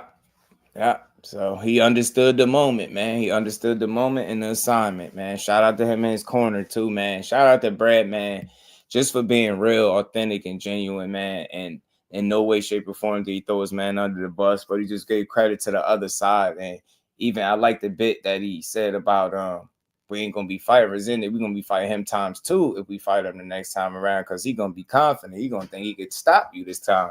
And I'm like, I like that, because when you understand that from a mental standpoint, I feel like you can prepare your guy for that. And I noticed he kept saying like he want to be able to, do the shit from the ground up. I do everything from scratch, and I get it. Like you just want to make sure that you crossing and dotting crossing T's and dotting I's right with him, as opposed to him feeling like he's done it. You want to collectively get to that point. That's what it sounded like, and it seemed like you didn't have that element wasn't present, right? You wasn't able to work with him in that way to the degree that he was speaking to. So, it just could be a number of things, but I'm glad he didn't take no credit. He didn't throw his fighter under the bus. He didn't say too much, even though the reporters asked a question that would damn near, force him to say something if he would have answered it. But I'm glad he didn't do that, man. Shout out to him, man.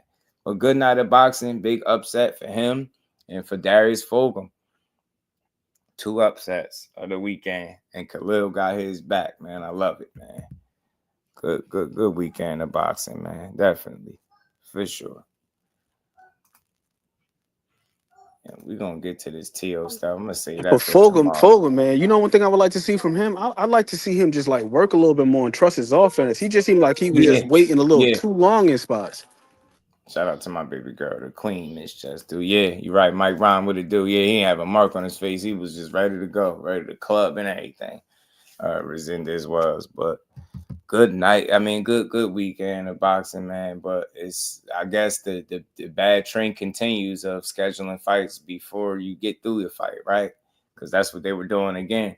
And I want to see if the outcry is going to be as loud as it was when it was a Riyadh season card, right? And people, Turkey bad for boxing. He's scheduling big fights and at a time, blah, blah, blah. PBC really just did that. And let's see if they call it out. It's like, it's not an intentional thing like somebody is, trying to do bad businesses with the intent of giving us the fights that we want. It's just so happening that it's not working out. So now we got to blame somebody. When something don't work out, got to be somebody's fault why this ain't working out. So I don't know, man. I think that's tough, man. I think it's tough to do it that way. I agree, Just. I agree 1000%. As far as that's not the intention, right? Because you got to figure the reason why they putting these guys in these fights before the fights is to get them ready for the fight. Because in most of these cases, these guys are dealing with inactivity, so they probably figuring like, hey, let's get them in there with a guy who's solid level of opposition, decent resistance, but get this ring rust off. So then that way, the big fight is really, it lives up to the billing. Right. But as we've seen, some of these guys who are coming in as the B side or the underdog, these guys are not getting the memo. Like, no, I'm not here to just be a segue to the next fight. Like, this is an opportunity for me to establish myself. Right. That's real. Shout out to Big Supreme. That's right, man. So that's why I say, man, it's easy to look at things in a negative when it don't work out, but the intent is very clear.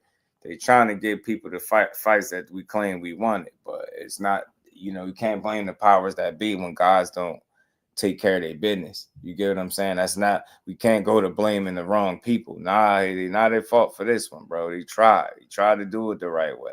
You know what I mean? Or he tried to give us something to look forward to. So we get to complain as soon as you see somebody in there with a certain individual. Why are you fighting him? Well, we knew why these fights were being had, right? That's what the story. We all knew it was, a bigger, bigger plot to all this, man, to give us better fights in the long run. But didn't happen, man. So, and I think this should make people tighten up, you know what I'm saying, more so than anything, right? Nothing got to change, right? If that's how you want to move, you want to say, look, you get through this fight, that big one is there for you, because that should be motivation more so than a negative, right? It shouldn't be a bad thing. It shouldn't be a reason to take your foot off the gas, because if you do that, now you run the risk of not even making it to the fight.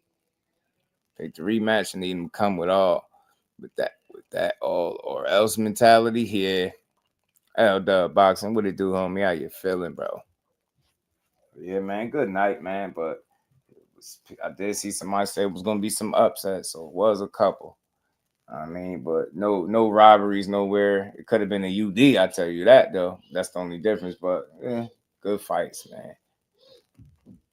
Plant, man. He sent Plant backpacking, man. You know what I mean? Plant walking around with his head up high, though. Know it's early, but let's see what he want to do when it's all said and done. Let's see if he exercised the rematch. Cause if you're good enough, make it to your big fight. MJ did on Friday. Now he got NUA in September. Yeah. MJ Akhmadaliev. Yeah, that's true. So, for me, my point being is, we shouldn't just blame the powers that be for trying to set up the fights for somebody losing. And I think that's ridiculous. You get me? Like, sometimes it just come down to a guy not handling their business. And it's just that simple, right? Rather than trying to see you just trying to set this up and it is they the reason. Nah. You get me? Dante's boxing. So I thought people was tired of knowing who was going to win. Upsets are good for boxing, right? It is, man. Even though they upset a fight that we felt like we was getting next. But, hey, it ain't the end of the world. And like I said, man, just because you lose don't mean you can't fight the next guy. You know, Plant still like, look, I'll fight whoever. You know, I fight either or. So let's see where he go from here. Let's see what Charlo start talking like. Edgar Berlanga is talking his talk. I mean, he got Shiraz coming up, so he better be careful because that ain't gonna be no easy fight for him at all, man. Took the Big chlorophyll out of facts, L Plant. Dub. Big facts. MJ's in there. MJ's in there this fall. He Yeah. looked really good against Castillo. To that point about the fights, here's the other thing. If the Or just people are taking still care of interested, business. I don't even think it ain't good enough, Dub. I just think he ain't yeah. take care of business. But that's the way of looking at it. You wasn't good enough on the night. You know what I mean? You took the loss. So yeah, man. That's what I say too. Don't stop blaming the suits unnecessarily.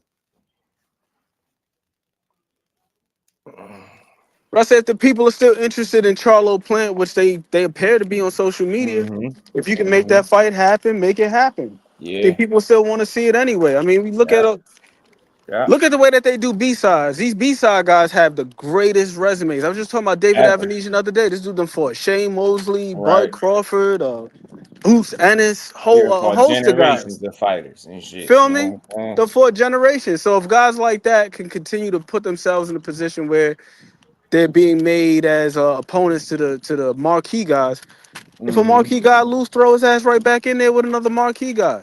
Right. And who's to That's say that a fact. that fight plays out the same way? I think the That's a safe fact. pick right now, based on what we've seen for both guys last night, would be Charlo. But still, we still got to see the fight because who the hell knows?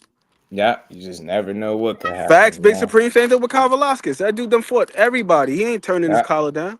Mean Yeah. Machine in there, he mixing it up with guys. And low key, he give a lot of them big name guys a scare. He gave Virgil Ortiz a scare. He gave Bud a scare.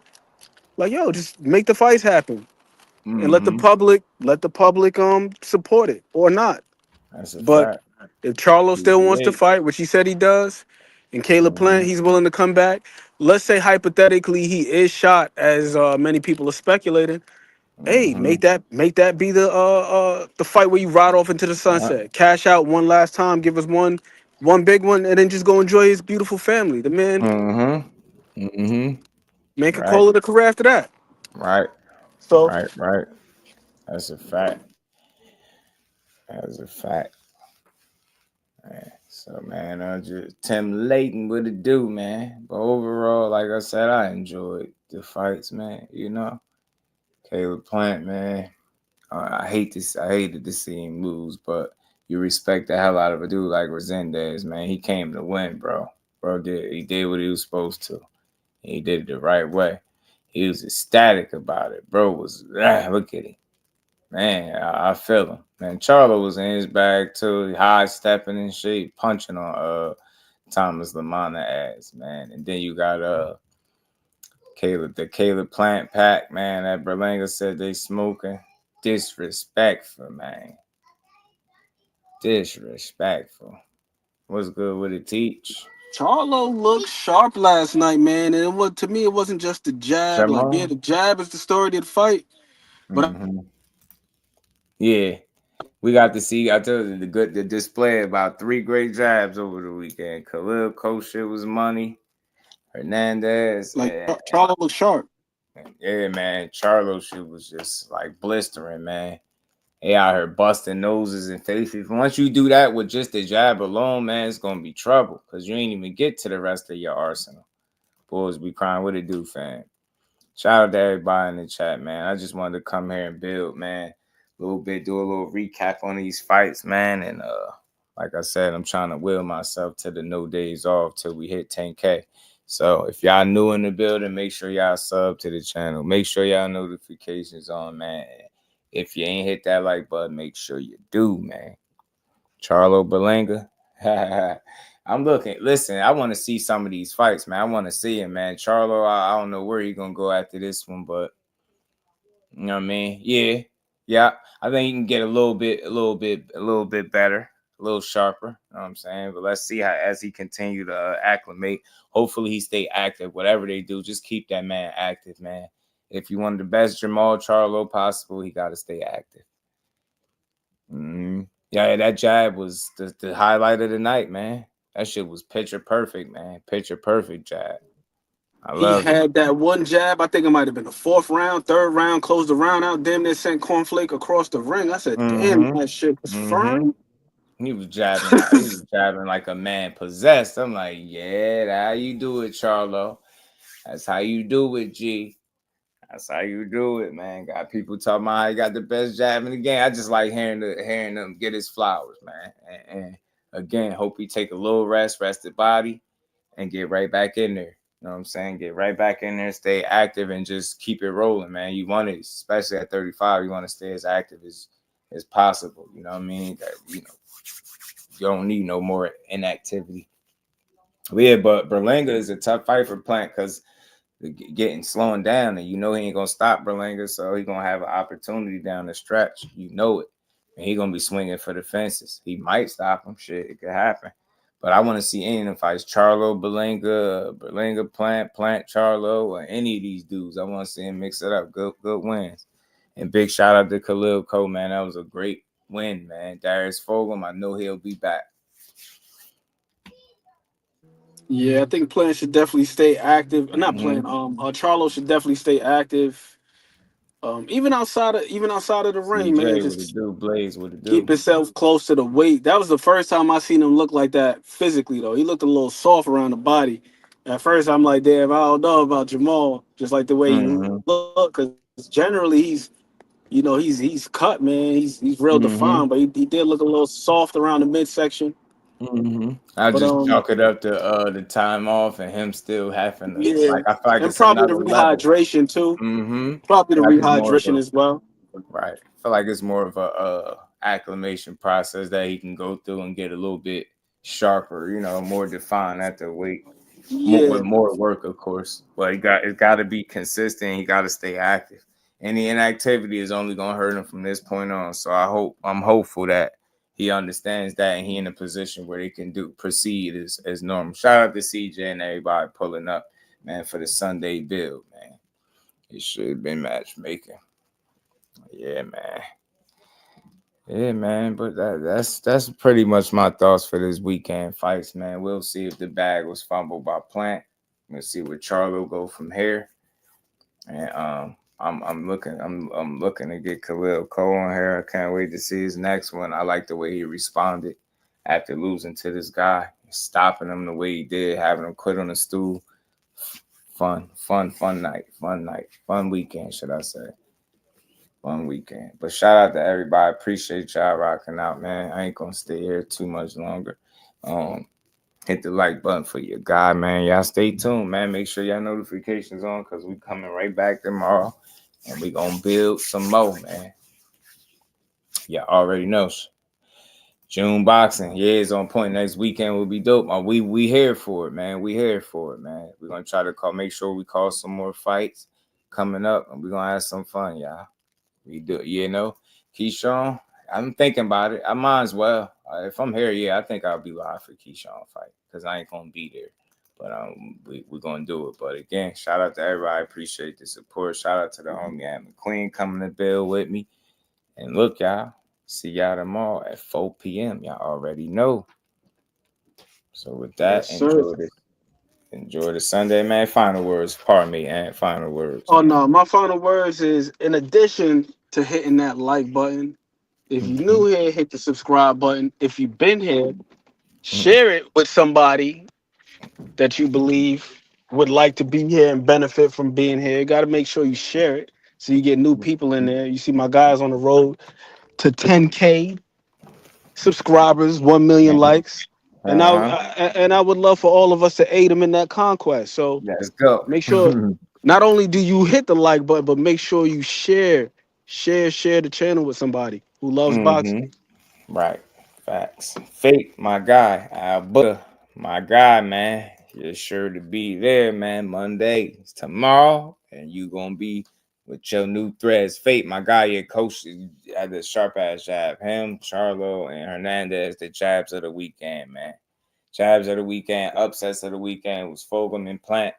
And hopefully we see both of those guys bounce back. But again, much love to everybody in the building. Go eat y'all some good Sunday dinner. And I'll see all y'all tomorrow, 4 p.m., man. Y'all already know. Peace to the fam.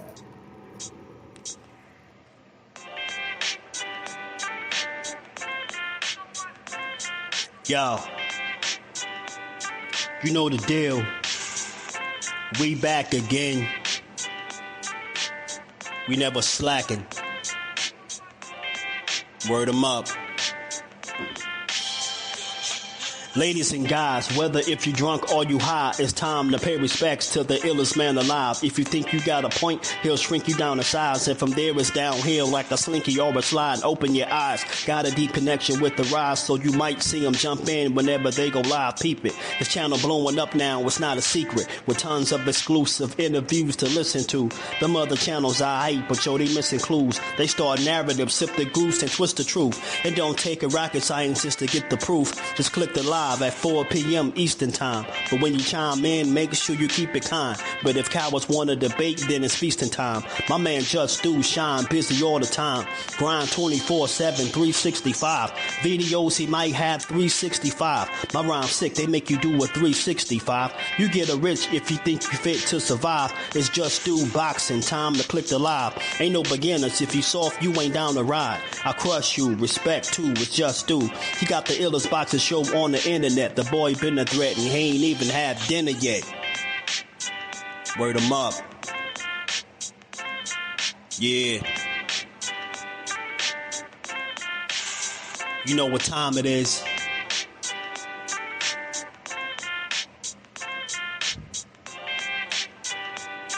$4 p.m. Eastern. Click the link.